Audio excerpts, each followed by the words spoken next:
And it's switching the live stream. Setting up on live. And it should be there. Yes. Yes, we're live on Facebook. Super excited to be here with a very exciting guest who I'm introducing in a second. As you ladies are watching, and gents, I'm about to do an interview for my show, my podcast, my radio show, where I talk all about remote possibilities and how to turn challenges into possibilities, especially as you create your dream business. And my premise is I'm here on Kodiak Island, Alaska. And my premise is to show you that anything is possible from anywhere in the world. And even when you think you can't do things, you can do anything. And you're all amazing. We all have unique gifts. And I'm on a mission to inspire you that you can also really bring your gifts to the world and create a life and a business that you love. So yay! And I've got Alex here with me that I'm introducing now. I'm just going to hit my timer because I'm actually going to start recording for the radio show and podcast later. So here we go. So welcome everyone to a new episode of my show where I talk all about remote possibilities. And I have a special guest with me today, Alex Leikermoser. Hi, Alex. How are you? Hello. So excited to be here. Thank you for having me. Yes, I'm so excited to have you. And I'm sharing with all listeners and viewers now why. So Alex is a phenomenal yogi, holistic entrepreneur, and life designer. She has a huge track record of successful entrepreneur, designed a yoga fashion. She has stuff on TV, worked on big scale stuff. She has a book out, all kinds of amazing high flyer stuff. And she has a really cool story where she actually totally reinvented herself and is now bringing her true, authentic gifts to the world in a super meaningful way as designer, as entrepreneur, but also as Zen person who now really shines from the inside out. So that was my own freestyle introduction. Alex is also a dear soul sparkle client of mine. Like, I truly love your vision and what you do, Alex. So again, warm welcome to be here with me. Thank you so much. Yeah, so excited. And it's no coincidence that I'm on a show that's all about creating your life by your design and creating it from anywhere, because that's really what I've been working on the last several years. So there you go. Just perfect. That's so aligned. I love it. So can you share in your own words a little bit the essence of what you do today, and then we're going to backtrack to your past for a moment. So how would you describe how you coach and what you do today? Well, my work today is very different from in the past. So first of all, I think it's bringing all my gifts together as one, in one whole, like me as a whole being. Whereas I think in the past, bits and pieces of me got to show up. So that's the exciting part is my clients get to really get all of my talents and gifts for my experience as an entrepreneur, my experience as a yogi and health coach, and then also my background before that was I was one of the first eco and natural interior designers here in Toronto 10, 15 years before going green was even talked about. So I'm really excited to bring that all together under one roof. And I do most of my coaching remote because I actually do live out in the country. And so I love that aspect of it. And then I do have some clients that I work with clients who have a really big impact on the planet, and I get to work with them in their homes and really create sanctuary. And that's what I'm excited about. Nice, nice. I love that you brought that together. And I love that we're connected in this very special moment where you had all these experiences and you had an odyssey in your life where you followed the success ladder and all those things. But now, as you say, you're in this space where you really, everything is fusing together and it's all making sense. And you mentioned the word sanctuary, which is like, for me, as I view you, the epitome of your brand. Like, you are now the shining sanctuary from inside out, and you also help people create their own sanctuary in the home. Do you want to give a short example of what that word means to you and how that shows up in your work?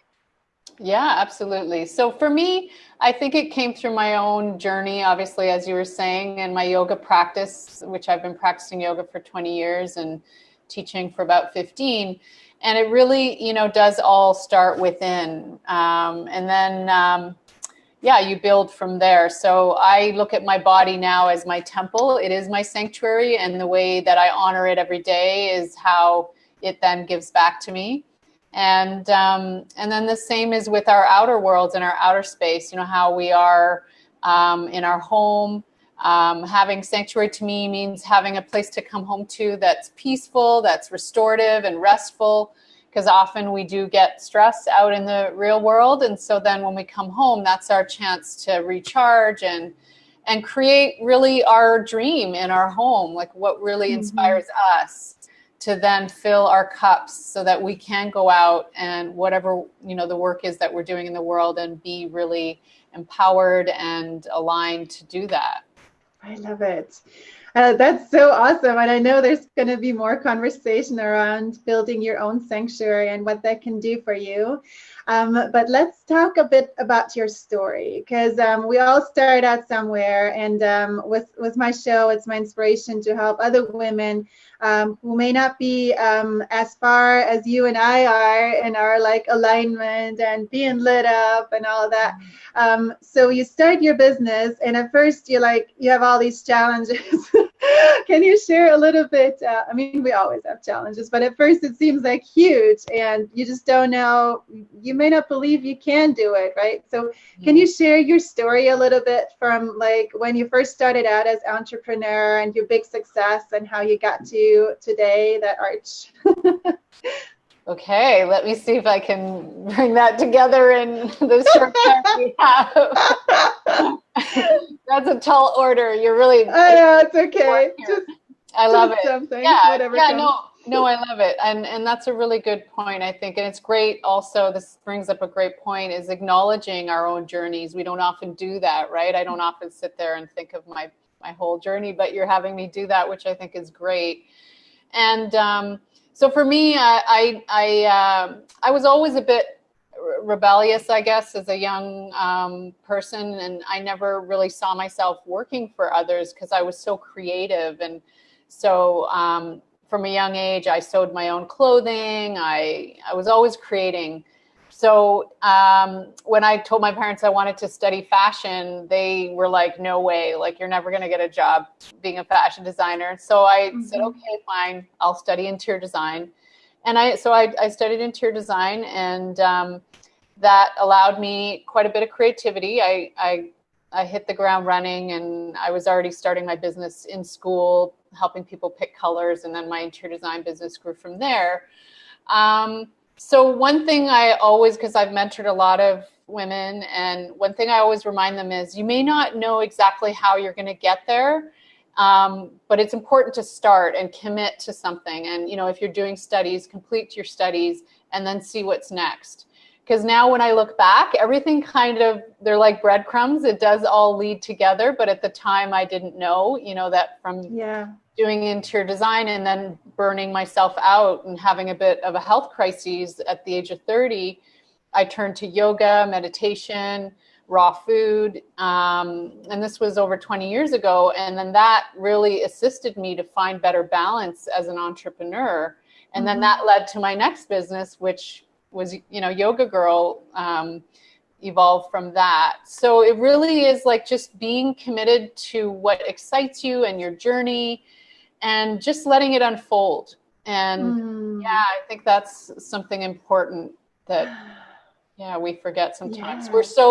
We're so focused on getting to the end result that we sometimes Yes. forget to enjoy, the challenges and the joys along the way.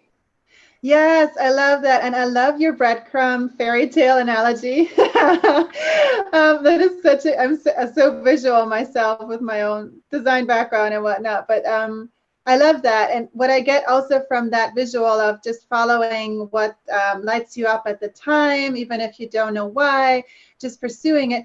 That part of like embracing the challenges that come with those things, that's like, as you're saying, like to enjoy the whole part. It's so beautiful how you highlight that in your story, how all these things helped you now and even then, right? So how would you describe the value of the challenges that you found along the way? Like if you if you would weigh them in gold or something, like what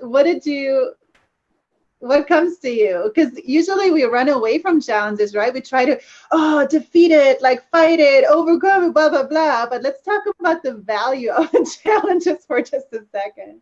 Yes, absolutely. No, I've come to really embrace failure. Nice.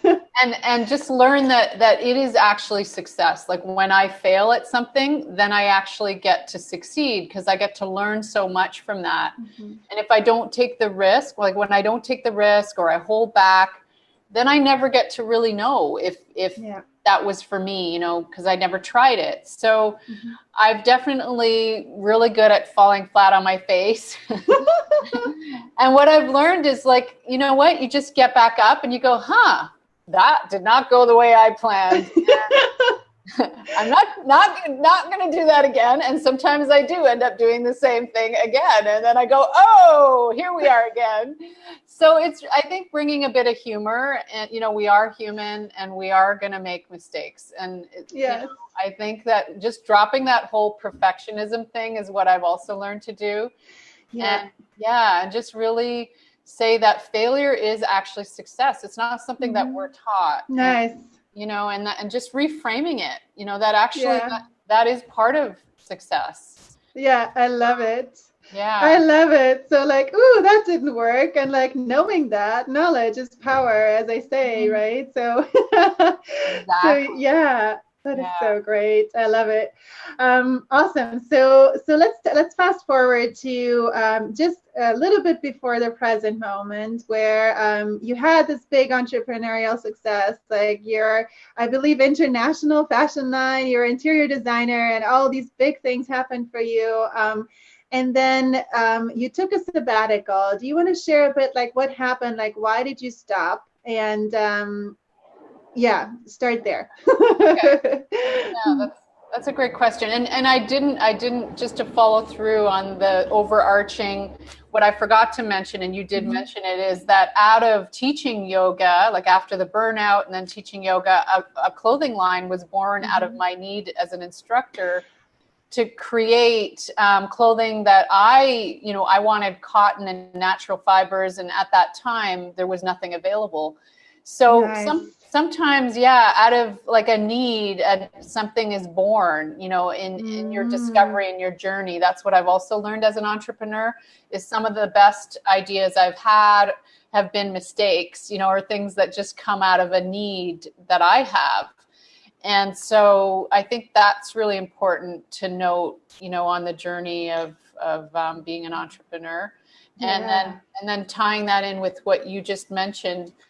Yeah, I think that because I've always been a seeker and I've always been, pushing or challenging myself, like to like, what else is there? Like there must be more, like when you reach a certain level of, whether you're training for a marathon or whether you're in business, you reach that and you go, okay, this is it. What's next? Right. And I think for myself as an entrepreneur, I kept breaking through more ceilings, like, I reached that dream. Like, I got onto fashion television. Okay, what's next? And I think that what can happen is, it can become like the never ending quest for the next thing. Mm-hmm. And I started to become a bit aware of that, and really had to pull back and say, okay, like what is really my purpose here, and how can I be spending my day purposefully, and also be healthy and balancing my own life. And I think that's where the sabbatical came in. So I ended up closing my yoga studio about 3.5 years ago. And I just realized that I wanted to have a fresh start, and I didn't know what that looked like. I was going to somehow create a fresh canvas, paint over everything, and then see what happened. And that has actually been more difficult than building on what I had. So, and go ahead. No, I want to applaud you too. That is super brave, especially when you had like all these things and of like success, and like, which is like what we're so trained for in our society, right? Like, get a degree, get this, get that, and like this whole paradigm of like having to get better and better and reach a ladder and like grow, and like it's a Western culture, especially, also like accumulate things. And like you basically said, okay, pause, stop, like zero.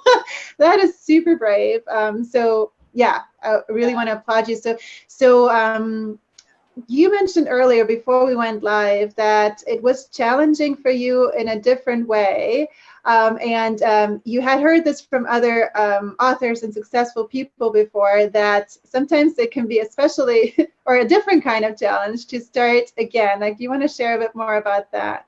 Sure. Yeah, absolutely. And I hope that this resonates with some of the listeners and inspires them to, keep going.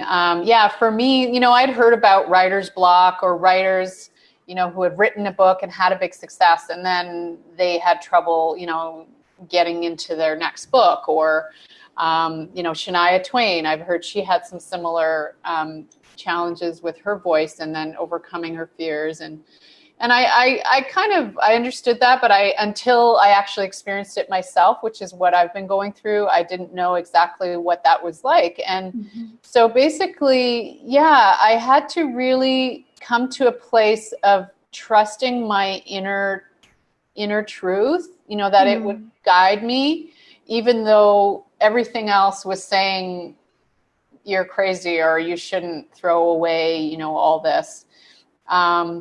My inner, sort of guidance was telling me, I want to live in nature. I want to grow my own food.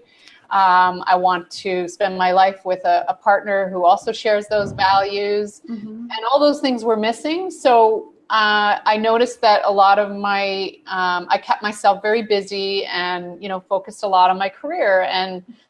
And although I had a lot of health rituals, I wasn't really living that life that I really was desiring, like from my heart. And and I think that's the big shift.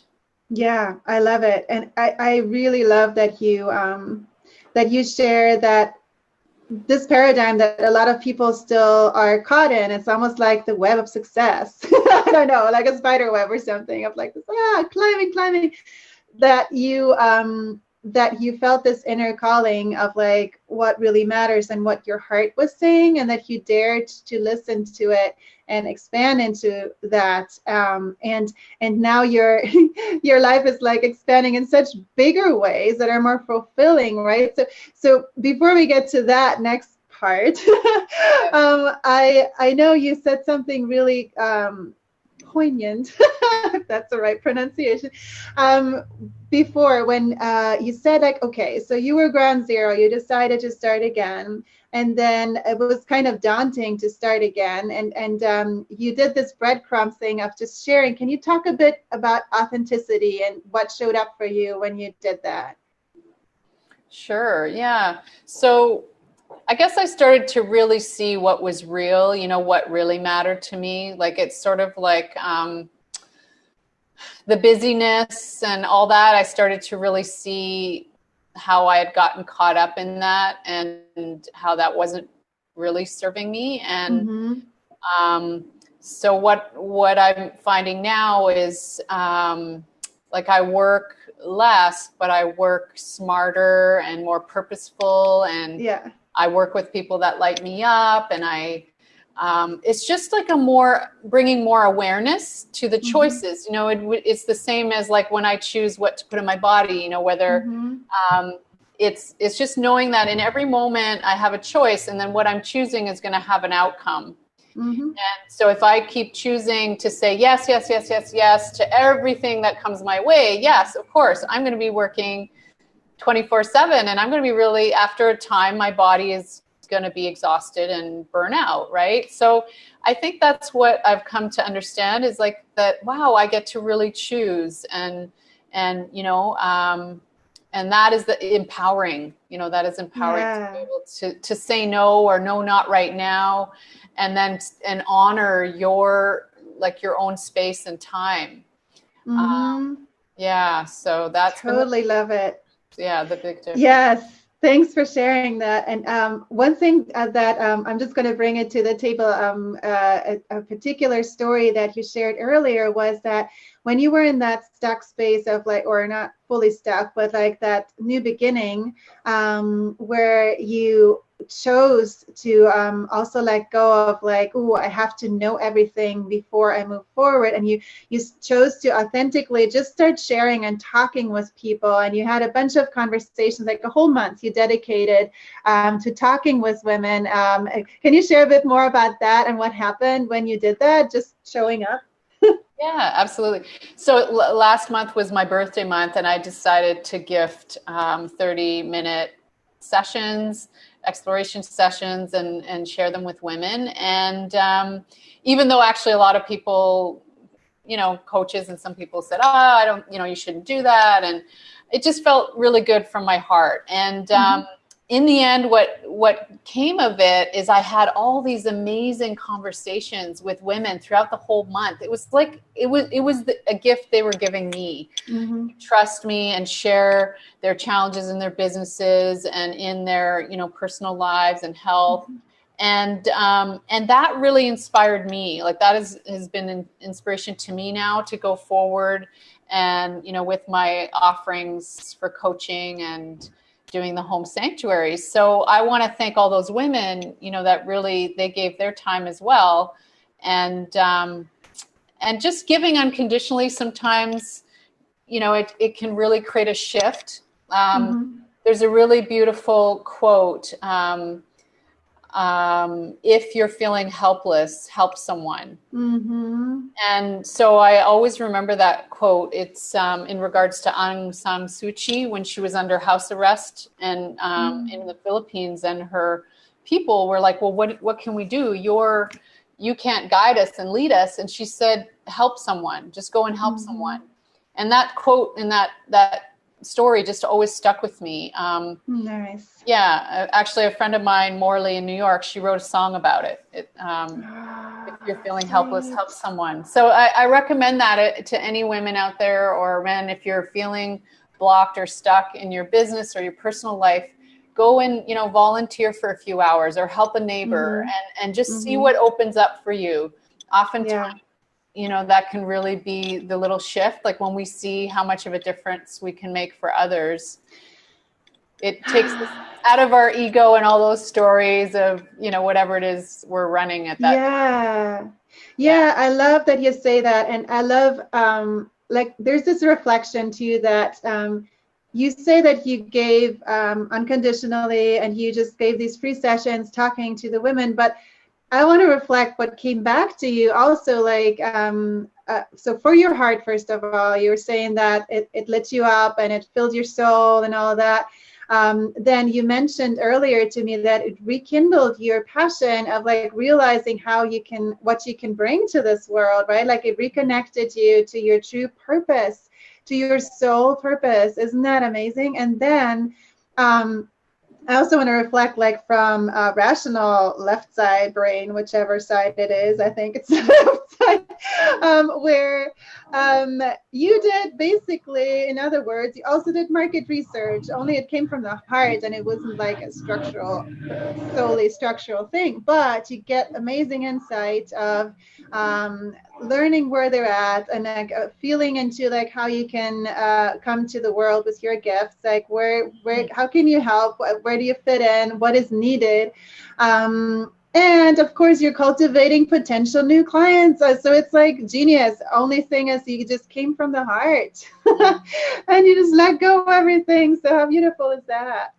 Thank you. Appreciate that. Yeah. And I think often we just don't trust our intuition, and it comes back to the failure success thing. We're so afraid of making a mistake or failing. We just don't take any action. And, worst case, all those women could have said, no, I'm too busy or who knows what. But, I always believe like out of any action will come something, Yes, that's a total universe thing.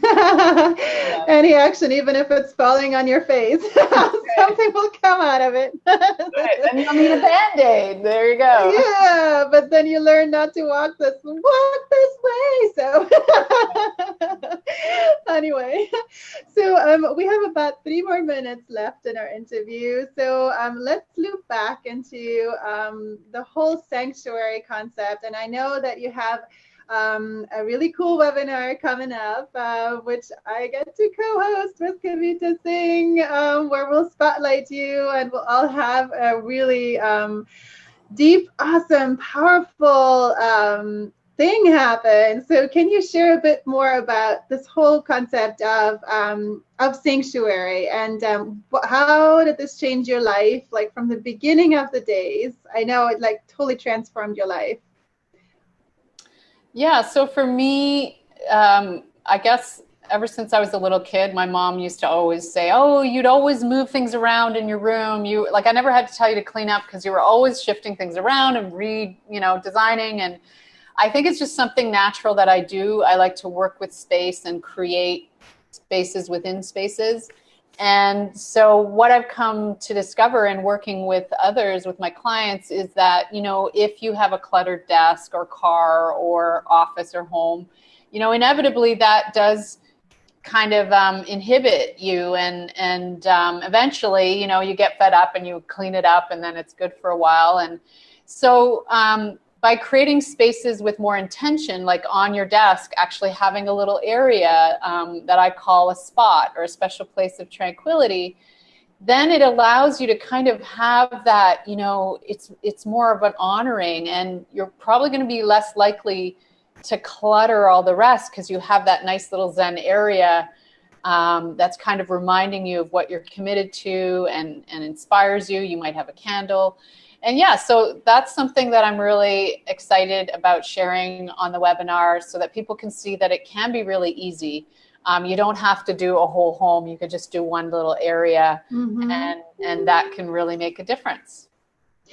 I can't wait to do this webinar with you where we can actually see a bit more of your awesome space with your design background. I can't wait to, get a glimpse of how do you put that together, because I have my own creative, crazy way. This is like my creative corner. I'm just going to share. Oh, I love it. Like from far away, it looks a bit cluttered, but it's like I'm all about play and creativity. And so that's why it's like that. And I love it. And it truly changed my life. So yeah, something to look forward to. And I will share that on my Facebook soon as well. So so Alex, do you want to share with our listeners, please, where can they find you if they would like to know more about you?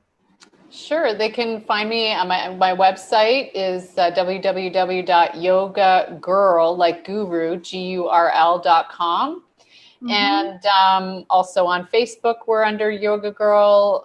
Twitter is Yoga Girl, GURL, DOTCALM. So yeah, but if you go to the website, you'll see all our social media there. And I'd love to connect with you. Let me know that you saw the show. And if you have any questions, I'd love to meet some of the listeners and find out where they're at on their journeys. And thank you so much for having me today. And thank you so much too for having been here. Amazing. And for all of you listeners who are still on Facebook Live, we want to say too that here in this space, we did not address any comments during the interview. But if you have any questions right now about Alex's work, about sanctuaries, about whatever came up for you, anything, do leave a comment below and tag us. We will answer any questions you have. Yeah, we would also love to hear where you're at in your life. Like, how are you standing in your full possibility and empowered? Like, maybe you want to rate yourself on a scale of 1 to 10. And then that can be a kickoff point, because that's already really cool first awareness. I use that in our coaching. It's like, where are you at? And then, like, oh, it's not that great, or yeah, I'm flying. So anyway, we all wish you a super inspired day, and keep following your heart. Step into possibility. Anything's possible. You saw with Alex. She's created several empires and starting her new castle now. So thanks again, Alex. Any last things you want to share with the world before we click out of Facebook Live? Well, I think, whenever I get on a call with you, I'm always reminded, like, you're so joyful and bubbly and lit up. And it just reminds me of, yeah, that's what we're here to do. All of us, just what excites you, what inspires you, what is fun for you. And although we may think like, okay, that's not going to lead me anywhere, that is in fact, what people want to be around. Yeah. So just I think that's a great thing. If you're feeling a little bit low on the scale, go out there and do something, a little thing that lights you up and excites you, and see what happens, and let us know. Yeah, exactly. Thank you so much, Alex. Yeah. True pleasure, and excited to do more with you. And greetings to all of you. Greetings to the world. Aloha. Blessings.